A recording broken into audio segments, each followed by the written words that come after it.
Sen fotoğrafa bak, kameraya gel. Uzaklaşırken bir çekelim. Video çekmeniz gerekiyor. Abi kayıtta.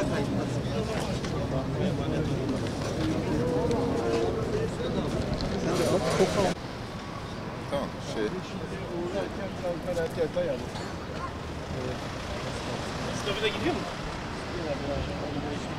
Bismillahirrahmanirrahim. Bugün burada zorlu bir sefer için arkadaşlarımızı uğurlamaya geldik. İnşallah yaklaşık 2 yıldır Gazze'de süren bir soykırım var ve küresel Sumut filosuna katılmak üzere de buradan 3 tane arkadaşımız inşallah bu filoya katılacaklar. Bu filo için bizim 3 tane ana amacımız var. Birincisi Gazze'deki bu ablukayı kırmak, soykırımı önlemek, engellemek ve de oradaki kardeşlerimize insani yardım ulaştırmak. Sırf bu 3 amaç için inşallah bizler bugün arkadaşlarımızı yolculayacağız ve dünyanın yaklaşık 44 ülkesinden 10 binlerce aktivistin müracaat ettiği ama nasipler olan bu arkadaşlarımızla beraber bugün İspanya'dan, Barcelona'dan yola çıkan filoya Tunus'tan da arkadaşlarımız inşallah iştirak edecekler. Muhakkak bu filo zorluklarla, engellerle karşılaşacaktır. İnşallah kardeşlerimiz Gazze'nin yanında olduğumuzu hepimizin adına orada olacaklar ve bizler de inşallah onların destekçisi olacağız. Ve burada karşılaşılan engellere karşı da biz kamuoyunu duyarlı olmaya çağırıyoruz ve hemen hemen dünyanın her tarafında Gazze'ye karşı insani ve vicdani bir sorumluluk yüklenerek yola çıkan kardeşlerimiz var ve bizler de Türkiye'mizde dünyanın her tarafında Gazze'ye destek vererek bir an önce oradaki bu ablukanın kırılmasını, soykırımın engellenmesini ve insani yardımların içeriye yetişmesini istiyoruz. Malum 2 yıldır süren bir zalim bir abluka var, bir boykot var. Yavaş yavaş insanlar kendi hallerine, kendi durumlarına, kendi hayatlarına devam etmeye başlamışlar. Gazze unutulmuş. Böyle bir fırsat doğmuş ve biz de inşallah Gazze'nin ablukasının kırılması ve Gazze durumunu, Gazze halkının hayatı, açlığı, gördüğü işkenceleri, ölümleri gene bir daha gündeme taşımak için inşallah yola çıkacağız. Zorlu ve mukaddes bir yolculuktur. Rabbim bizi müyesser kılsın. İkinci sebep de malum Ebu Ubeyde en son yaptığı açıklamalarında büyük mücahit demişti ki biz liderlerden, alimlerden, devlet başkanlarından ve bir bütün olarak ümmetten davacıyız. Ebu Ubeyde ile kıyamette davalı olmamak için kardeşlerimiz adına temsilen inşallah böyle bir fırsat doğmuş ve biz de o sefere çıkmışız, gidiyoruz. Rabbim bizim seferimizi Gazze'nin dünya gündemine ve Gazze'nin ablukanın kırılmasına ve Gazze'nin zaferiyle taçlandırmasına vesile kılsın. Gazze'de 22 aydır süren bir vahşet var. Bir soykırım var.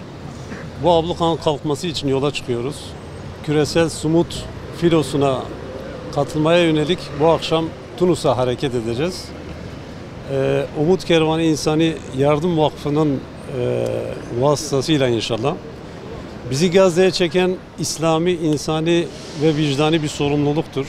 22 aydır süren bu vahşet gerçekten artık dayanılmaz bir hal almıştır. Bizi oraya çeken aslında onların ümmeti şikayetidir. Yarın mahşerde Allah'a nasıl hesap verebilirliğimizi ortaya koyabilmek için yola çıkıyoruz.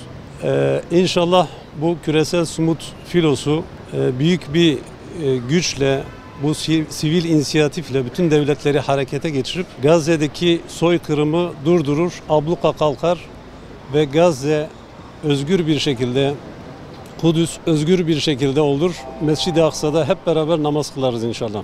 Amacımız ablukayı kırmak. Amacımız Gazze'li kardeşlerimizi kucaklamak. Onlara umut gemisiyle yardım götürmek. Rabbim inşallah nasip eder. Amaçlarımıza bir bir ulaşırız. Bu noktada sizlere düşen, üzerinize düşen görevler var. Küresel Sumut filosunu bu eylem süresince desteklemeniz, elinizden geldiğince paylaşmanız, dualarınızla bizim yanımda olmanızı istiyoruz. Yanımızda olmanızı istiyoruz. Bizler gönlü Gazze'de olan, yüreği Gazze ile atan, artık bu işkencenin, bu soykırımın, bu kıtlığın bitmesini isteyen herkes için gidiyoruz. Bizleri dualarınızda unutmayın. Allah'a emanet olun.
Mustafa abi.